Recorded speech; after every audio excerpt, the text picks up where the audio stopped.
As we've seen, urging them to come up with a deal to avoid fiscal cliff after Friday's bipartisan White House summit. Listen.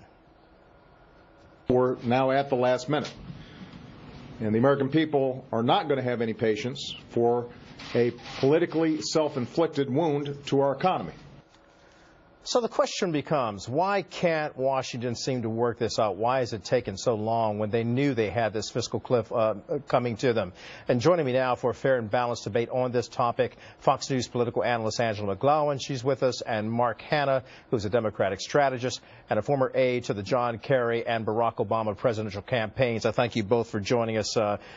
Look, here we are right now. On Friday, we heard the president, following his meeting with congressional leaders at the White House, President Obama told reporters that he was moderately optimistic that a deal could be reached. He's counting on the Senate to actually take action on his proposed scaled-down version, which, of course, calls for tax cuts for those making $250,000 or less. We just heard Mike Emanuel saying that might be around $400,000 or more, and then extend the unemployment benefits for roughly 2 million people.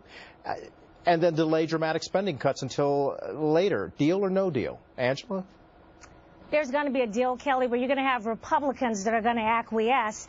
And the bottom line is this. Charles Krauthammer said that the president was playing politics and creating a civil war within the Republican Party.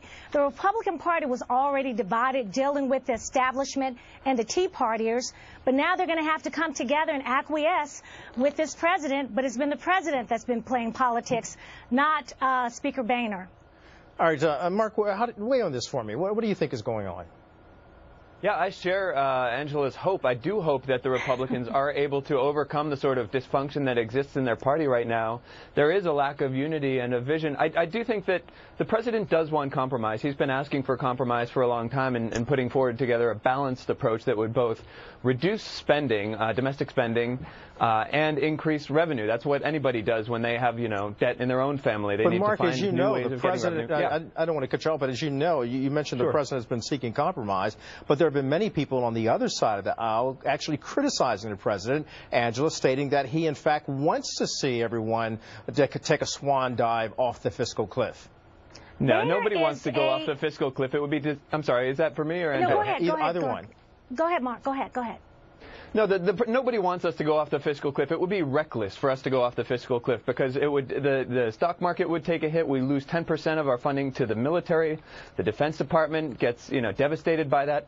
The president doesn't want to see us go off the fiscal cliff. If we go off a fiscal cliff, it's only going to be because John, as a Speaker of the House of Representatives, wasn't able to get even the Republicans to support a Republican plan, the so-called Plan B. Here's the rub. Now, may I go? Here's the rub.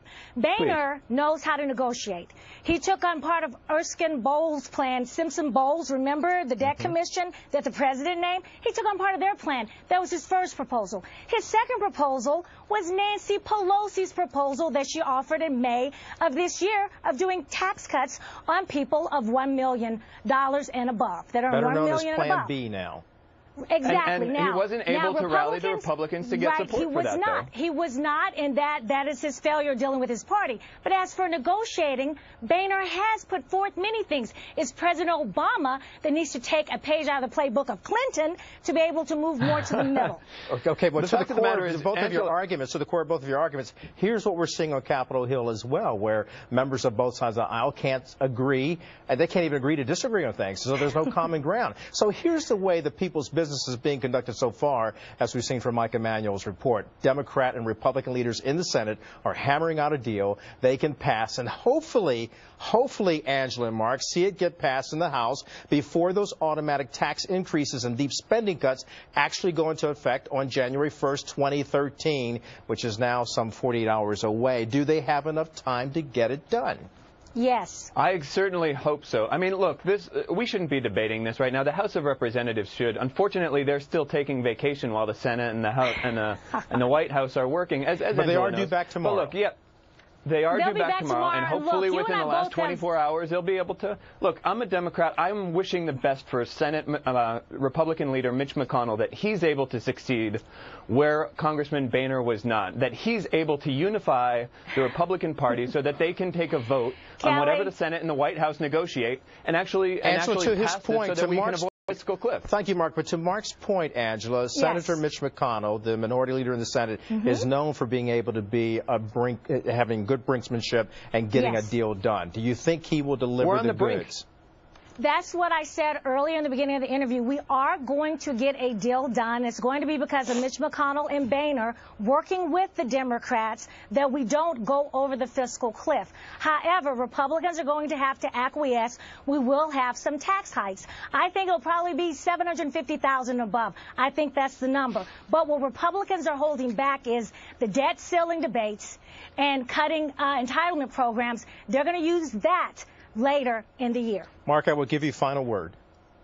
Thank you. The bottom line here is that if Angela's sort of prediction doesn't come true, and I hope it does, if Republicans aren't able to pass whatever the Senate and the White House can negotiate, then Republicans in Congress will be responsible for the largest tax increase on all Americans in modern American history, and that would be unfortunate. We'll soon be talking about the Obama tax cuts when we're able to reinstate those for the middle-class Americans. Of course, that would be for the Bush-era 113th Congress coming to office in January. Angela McGlowan, Mark Hamill, thank you both for sharing some insights on this tough situation for us. Thank you. Thank you, Ken. Thank you.